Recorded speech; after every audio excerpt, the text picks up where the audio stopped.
He survived a war, built a billion-dollar company, and yet he says he failed at something painfully simple. At 102 years old, this is the advice he asked me to repeat out loud. My name is Jonah Hale. I'm an independent documentarian traveling with a beat-up camera and a notebook that's been rained on more times than I can count. I talk to people who've lived long enough to watch the world collapse, rebuild, and collapse again.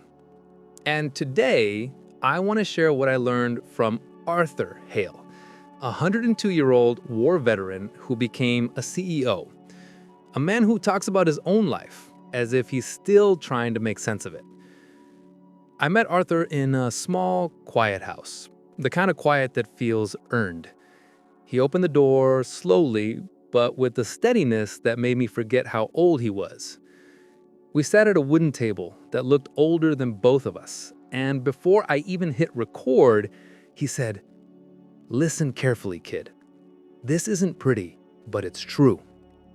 What followed were lessons so raw that they felt like they'd been waiting decades for someone to listen. 1. Time heals nothing. It only hands you the bill later. He repeated this twice, as if it had been carved into him. He told me he spent 20 years trying to wait out the war. He believed silence would dissolve the pain, that if he ignored the memories long enough, they'd evaporate. But pain doesn't evaporate. It ferments. He pushed everyone away without realizing it. Missing birthdays, leaving conversations unfinished, exploding over small things, because the wounds were never dealt with. He thought he was being strong. All he did was postpone the healing. And the longer you postpone it, the uglier it gets. He said his first therapy session at 67 was the bravest thing he ever did. Then he looked straight at me and asked, "Why do young people insist on suffering alone?" 2. Real courage begins when the war ends and life demands something of you.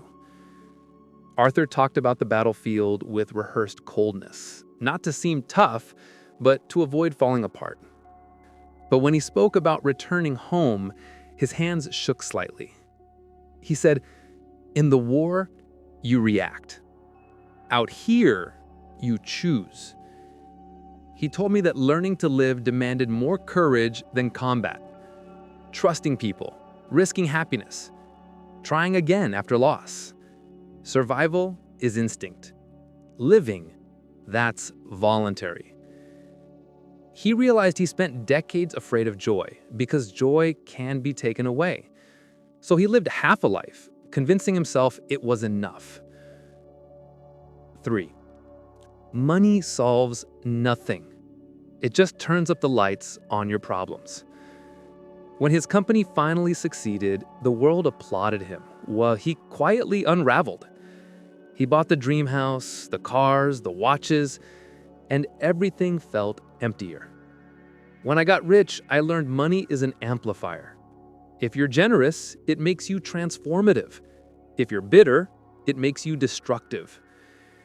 It took him too long to understand that money is a tool, not a compass, a mirror, not a cure. And he only realized this when he saw that he could buy anything except the time he missed with his son. 4. People never remember what you built. They remember how you treated them. This was the only moment he almost lost his voice.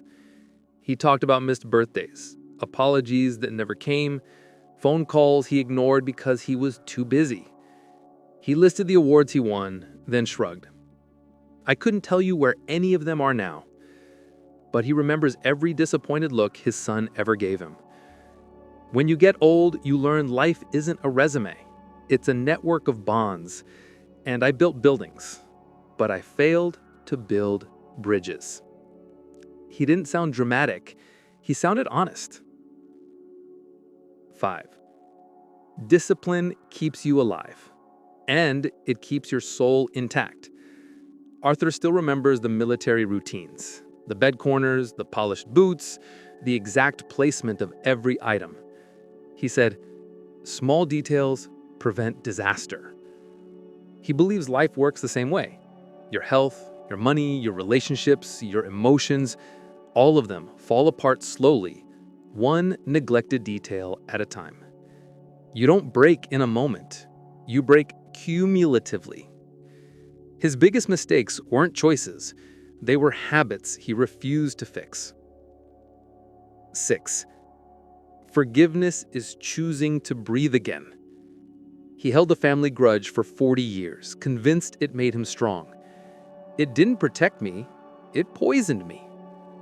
When he finally forgave, it was too late to restore relationships, but not too late to release the weight. Forgiving isn't about them. It's about letting yourself sleep at night. 7. Your entire life fits into 20 photos, and almost none of them are about work. For his 100th birthday, his family prepared a photo mural. He smiled bitterly as he described it. He said, "There were no photos of my office, no machines I designed, no awards, nothing from the company I sacrificed so much for. The photos showed only people, laughing, hugging, eating together, traveling." He said, "I spent my life building a career, but in the end, I was really choosing memories, and I chose too few." When I turned off the camera, Arthur rested his hand on my shoulder, light as paper, but firm enough to make sure I heard him. "Kid, you still have time. Don't waste it believing you'll always have more." I walked away slowly, listening to my footsteps echo against the quiet street, carrying the heaviness of his voice, the kind of heaviness that clarifies, not crushes. Maybe that's why I keep traveling. Maybe I'm trying to learn these lessons before it's my turn to look back. And I hope you can too, without waiting 100 years to understand what he just told me. I'm Jonah Hale. Thanks for sharing this time with me. See you again in the next story.